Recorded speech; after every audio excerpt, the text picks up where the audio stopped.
हमारे Radhe Krishna shorts channel को जरूर सब्सक्राइब करें और हमारे चैनल से जुड़े रहें।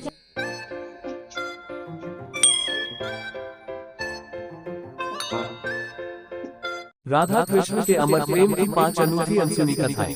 राधा कृष्णा प्रेम कथा। राधा और श्री कृष्ण का प्रेम अमर है। राधा ने श्री कृष्ण से और श्री कृष्ण ने राधा से निस्वार्थ और आत्मिक प्रेम किया था। इसी प्रेम का कारण आज श्री कृष्ण के नाम के आगे राधा लगता है। राधे कृष्ण। कोई रुक्मिणी कृष्ण क्यों नहीं कहता, जबकि रुक्मिणी भी तो राधा की तरह प्रेम करती थी। आओ जानते हैं राधा कृष्ण प्रेम की अनसुनी बातें।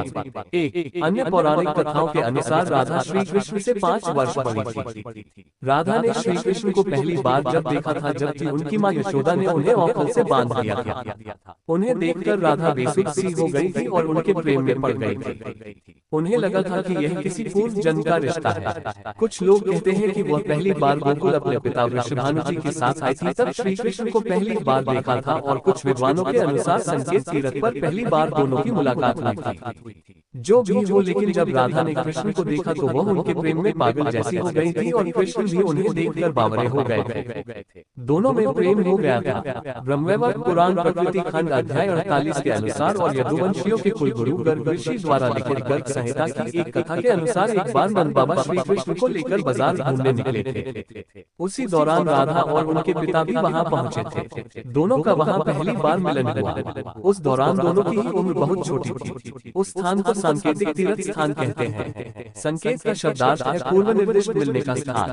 मान्यता है कि पिछले जन्म में ही दोनों ने ये तय कर लिया था कि हमें स्थान पर मिलना है। कहते हैं कि यहीं पर गर्ग संहिता के अनुसार एक जंगल में स्वयं ब्रह्मा ने राधा और कृष्ण का गंधर्व विवाह करवाया था। यहाँ हर साल राधा के जन्मदिन यानी राधाष्टमी से लेकर अनंत चतुर्दशी के दिन तक मेला लगता है। 2 ब्रह्मवैवर्त पुराण की एक पौराणिक कथा के अनुसार श्री कृष्ण के साथ राधा गोलोक में रहती थी। एक बार उनकी अनुपस्थिति में श्री कृष्ण अपनी दूसरी पत्नी विरजा के साथ घूम रहे थे।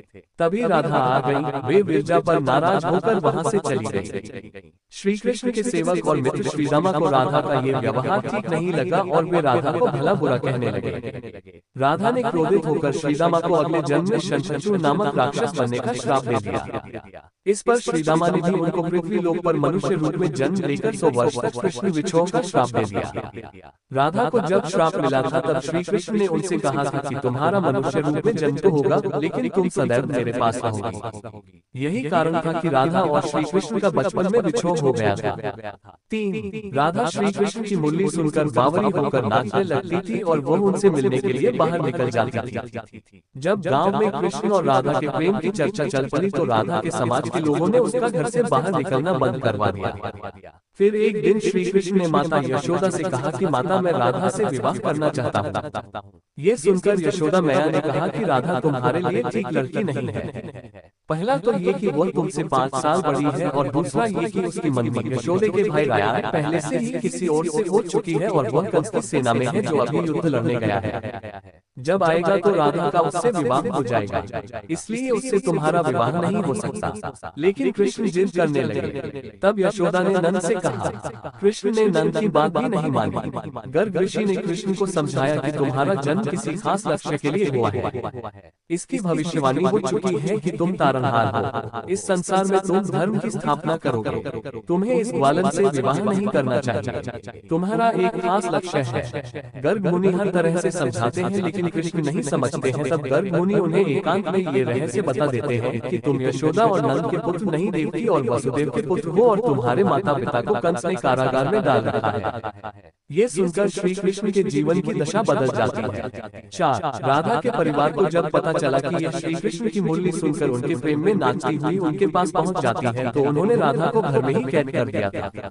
तब श्री कृष्ण ने अपने साथियों सहित एक दिन उन्हें रात में कैद से मुक्त कराकर उद्धव और बलराम सहित अन्य सखियों के साथ रात भर नृत्य किया था। ये रात पूर्णिमा की रात थी जब महारास हुआ था। बाद में राधा की माँ राधा के कक्ष में गई तो राधा उन्हें वहां सोते हुए मिली। कहते हैं कि उस वक्त श्री कृष्ण को 2 ही चीजें सबसे ज्यादा प्रिय थी, बांसुरी और राधा।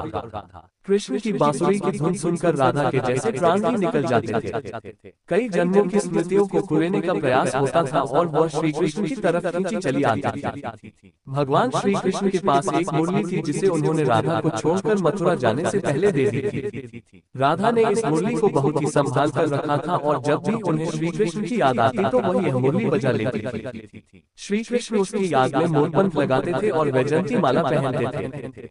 श्री कृष्ण को मोरपंख तब मिला था जब वे राधा के उपवन में उनके साथ नृत्य कर रहे मोर का पंख नीचे गिर गया था तो उन्होंने उसे उठाकर अपने सिर पर धारण कर लिया था और राधा ने नृत्य करने से पहले श्री कृष्ण को वैजयंती माला पहनाई थी। 5 जब कृष्ण वृंदावन छोड़कर मथुरा चले गए तब राधा के लिए उन्हें देखना और उनसे मिलना और दुर्लभ हो गया।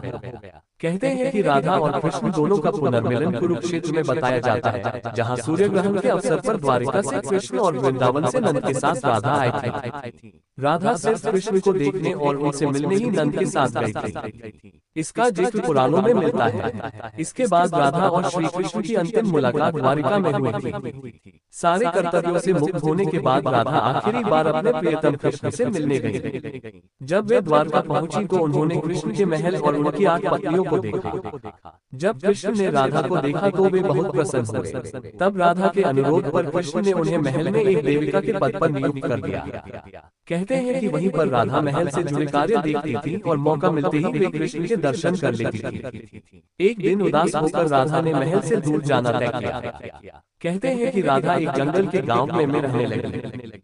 धीरे धीरे समय बीता और राधा बिल्कुल अकेली और कमजोर हो गई। उस वक्त उन्हें भगवान श्री कृष्ण की याद सताने लगी। आखिरी समय में भगवान श्री कृष्ण उनके सामने आ गए। भगवान श्री कृष्ण ने राधा से कहा कि वे उनसे कुछ मांग लें, लेकिन राधा ने मना कर दिया। कृष्ण के दोबारा अनुरोध करने पर राधा ने कहा कि वे आखिरी बार उन्हें बांसुरी बजाते देखना और सुनना चाहती हैं। श्री कृष्ण ने बांसुरी ली और बेहद सुरीली धुन में बजाने लगे। श्री कृष्ण ने दिन रात बांसुरी बजाई। बांसुरी की धुन सुनते सुनते एक दिन राधा ने अपने शरीर का त्याग कर दिया। बोलिए जय श्री राधे कृष्ण।